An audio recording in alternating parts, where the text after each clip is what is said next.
Hello, my gardening friends. Welcome back to Just Grow Something. Today we are talking fall planted onions. I did fall planted onions last season, and what I did was a series of videos throughout the year to show you exactly what to do in terms of planting onions in the fall to overwinter to harvest the following summer. Now, I will preface this by saying I planted in October, and then you'll see again what was going on with them in January, and then when I went to harvest them like in June and July. This works for me because I am in a climate that is amenable to this, meaning that the ground doesn't freeze completely solid for the entire winter. So I am in zone 6B, Hardiness Zone 6B, that is West Central Missouri. If you are someplace that is colder than this by a lot, so say if you're like zone 4, 3 below, this may or may not work for you depending on how well you can mulch them. Conversely to that, I am using bulbs. In fact, the reason that this is so timely is because I just got my shipment of my bulbs for this year. I plant from sets, and that works really well for me. If you are someplace that is warmer than me, so maybe zone 7B, zone 8, zone 9, you can actually do this with seedlings instead of with the sets. So keep that in mind as you're watching the videos. And basically, I just kind of filmed the process and then put this all together for you in order to show you how you can also successfully overwinter your onions for a harvest in the summer. Enjoy. If you enjoy these videos, please hit the like button so I know I should keep creating them, and subscribe so you never miss a new one. I really appreciate it. So my fall onion sets have arrived from Sprout Mountain Farms. There's about 1,500 or 1,700 or so in there that are going to get planted in the next week or so.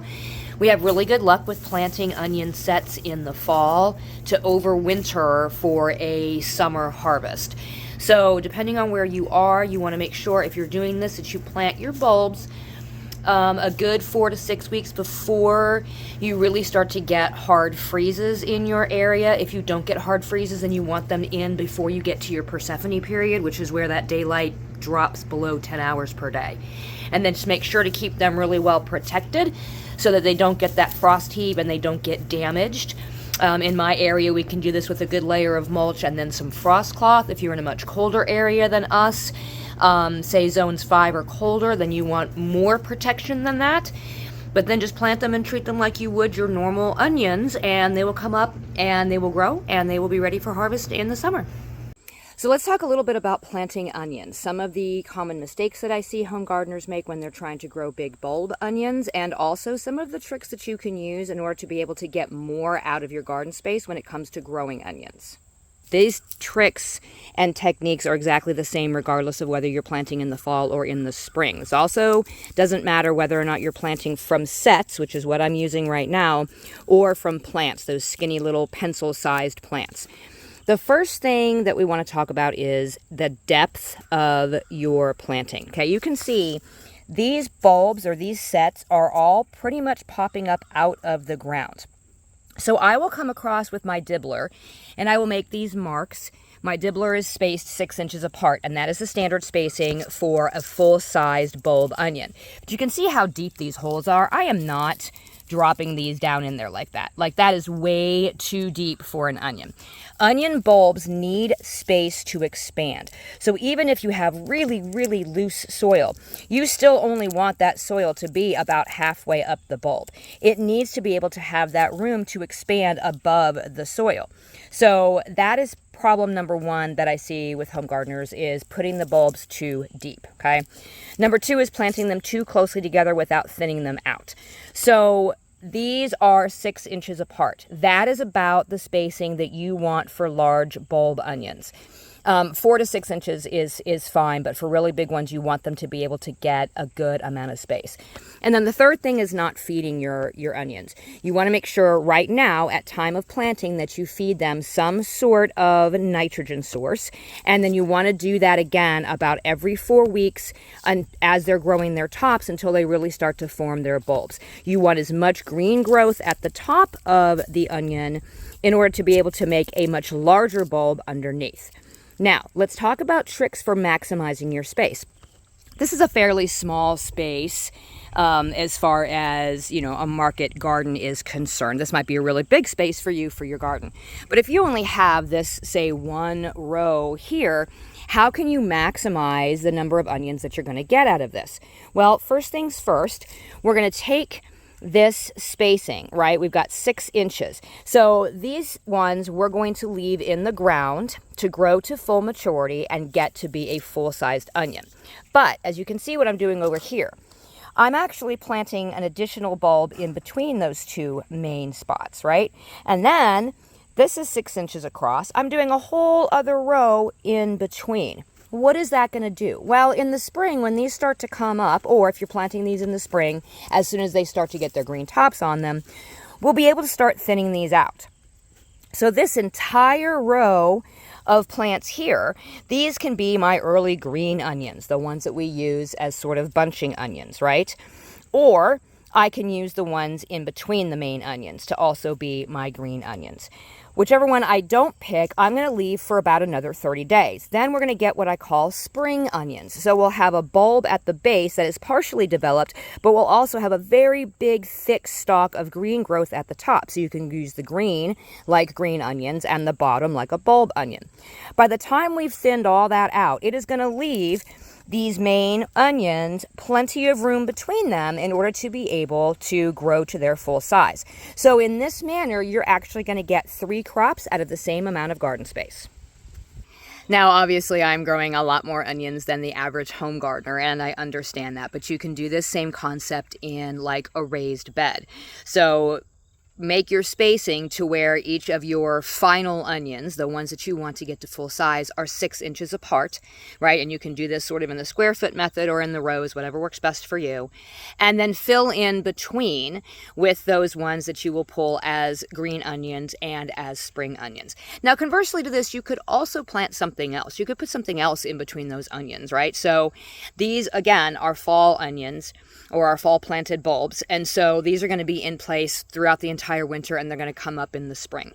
If you're doing this in the spring, you could go ahead and plant your onions and then plant some lettuce in between. Or some other type of a leafy green that's going to grow relatively quickly. You'll get that harvested and get it out of the way before those bulbs need the full space. And that way you're getting, more crop out of that same garden space instead of just reserving it only for your onions.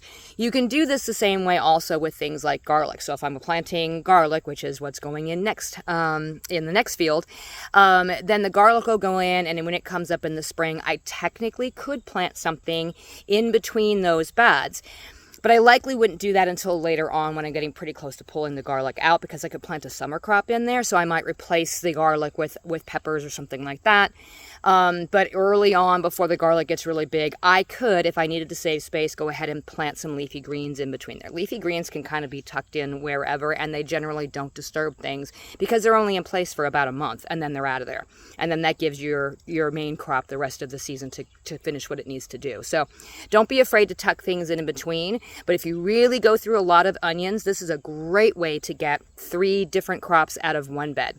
Okay, so here we are. It's the beginning of January, and you can see that the onions, the overwintering onions, are doing really well right now. We are past the winter solstice, so that means the day length is beginning to increase, which means that soon these guys will start to pick up their growth where they left off before we dropped down below 10 hours of daylight. Now, they have been mulched lightly. This area back here, I actually added additional mulch because this wasn't getting as much sun. They have just gone ahead and grown right through that mulch, and the temperatures have been in the mid 20s or so overnights, but then in the 30s, sometimes up into the 40s, even the 50s during the day. So there hasn't really been a need to completely cover these yet. However, we are now getting to the point where it's going to start dipping into the teens overnight, and it may stay that way for an extended period of time. So we're going to add more mulch to this bed, and then I'm likely going to go ahead and cover it with this frost cloth that I have ready to go here. So this will provide an additional layer of protection It will also keep some of this mulch from blowing away once I add to it. We want to just keep these onions nice and protected until the day length really starts to climb and the temperatures start to get a little bit higher. We don't want to allow damage to these bulbs. So that is what the project is for today. Okay, mulch is down. Ran out of straw, so had to switch over to leaf mulch, but that's perfectly fine. Everything is now covered, and we will move on to putting the frost cloth on top. All right, we're done. Mulch is down and the row covers are on. You'll notice that these are fairly thin frost cloth. That's because I am not anticipating it getting below, about 17 degrees Fahrenheit in the overnights in the coming weeks. And so I don't want the mulch to heat up too much when the sun comes out in the morning, because that might have the opposite effect on these bulbs, might actually cause them to cook underneath there. So I can always layer more on here if the temperatures start to get colder, which they will once we start getting into the end of January. We'll start seeing some colder temperatures, and I'll be able to continue laying these on top of each other to where we just get warmer and warmer there. So now we wait. I will just continue to monitor these until we get into the spring, in which case I will slowly start to peel those layers off as the temperatures start to warm up, as the day length begins to increase. And I will eventually pull all of that mulch off of there and then feed these onions with our feather meal, which gives it that boost of nitrogen that it needs. The reason that we'll start to pull all of this mulch off is that, if you noticed, all the mulch that I use is very carbon-based. And onions rely a lot on nitrogen in their beginning stages of growth in order to be able to get those really big, nice bulbs that we're looking for. The breakdown of a carbon product like straw or like the leaf mulch would actually interfere with the level of nitrogen that is available in the soil for those onions. So we will pull all that mulch back once the temperatures are conducive to do so and start feeding them. So I will update you again in the spring as we start the, I guess, opposite process of getting these onions ready to go. So it is now June 22nd, and this is what our fall planted onions look like. So everybody is falling over. We're waiting for this to dry off before we harvest them. But you can see, I mean, those are some good sized onions. So if you have the opportunity to plant onions in the fall in your area, I absolutely recommend it. It's a little bit easier to get them in and get them to full size without having to rush in the spring, to be able to get them in around some of the crazy temperatures. And look, there's tons of them in here. This got super weedy because, well, I had 6,000 other things going on.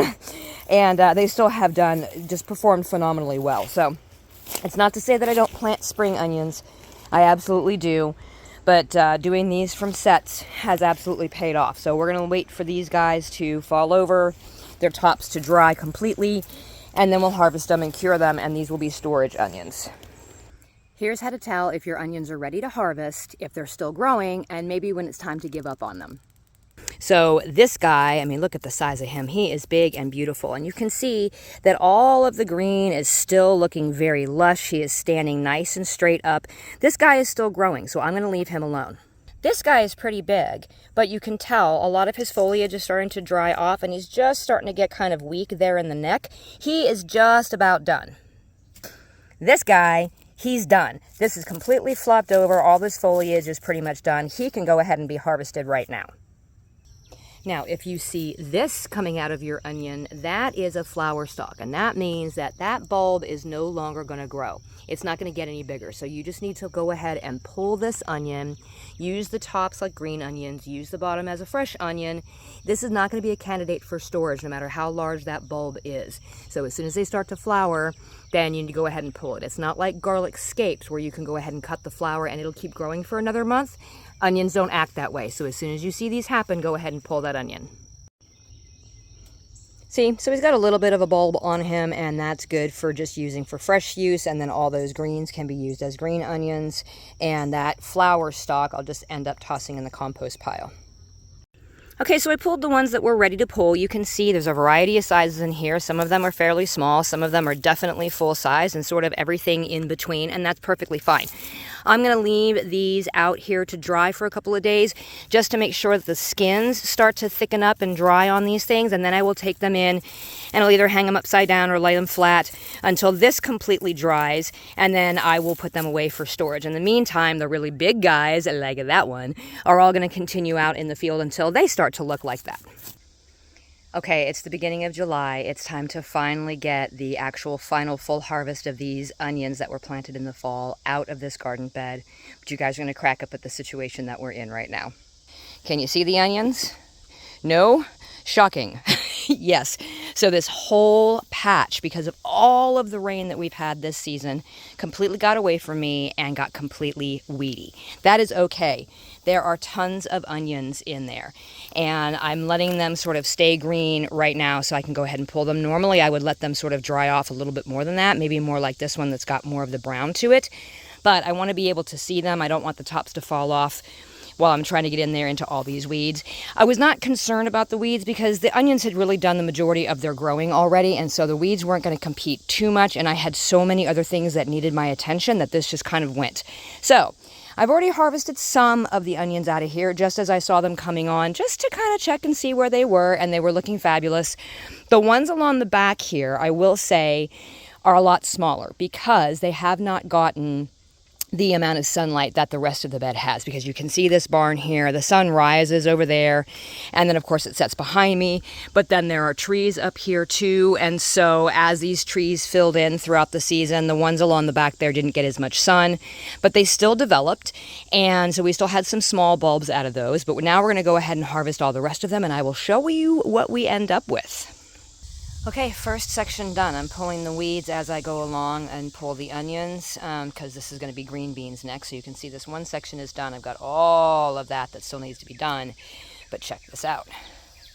Yeah, baby. And now keep in mind, yes, there are some really big ones in here, and then there's some smaller ones in here also. But remember, I planted these all very, very closely together. And so I was thinning these as I went, starting in the early spring. So a lot of these were harvested first as green onions, and then later on as larger spring onions that were about this size, but still with their nice green tops on them. And, at some point I just probably didn't thin them out enough in order to be able to let those bulbs get to their full size because they were too close to their neighbors maybe. But this is really good, and these are all from fall planted bulbs. So these are all going to get hung up to cure. And these are storage type onions. They're a little bit more pungent, so they'll store longer than like a really sweet onion. And then I will continue to work on all the rest of that. Okay, here we go. Harvest is complete. Let's never mind the little red ones because those aren't part of this. That's a totally different experiment. But this is what came out of that area. And remember, this does not include all of the onions that were harvested as green onions and as spring onions out of that same bed. So I'll probably have to go back and total up everything that came out of that to really get a final total. But you can see this is just a fabulous harvest. So that is the benefit of planting your onions in the fall and harvesting them throughout the spring and into the summer. You can get a wide variety of sizes. You get a better harvest as far as I'm concerned. You have a lot less to do in the spring when you're planting everything else. And you can also go ahead and plant sets in the fall and then also plant seedlings in the spring to really double down, which is what I did with those red ones, and those red ones went in about 2 months late. So I didn't have that problem with these other ones because, they were planted in the fall and I didn't have to think about it. So I absolutely encourage you, if your climate is amenable to this, absolutely try planting your onion sets in the fall for a spring through summer harvest. Okay, that's it. So I hope that this was helpful for you. If there were any questions that I didn't answer in that video, please make sure to leave me a comment below.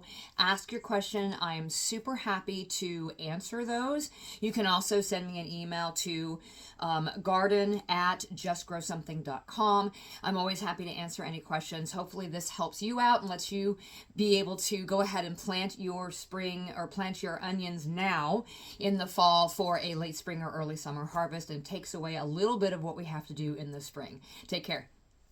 For more information about today's topic and to find all the ways you can get in touch with me or support the show, go to justgrowsomethingpodcast.com. Until next time, my gardening friends, keep learning and keep growing.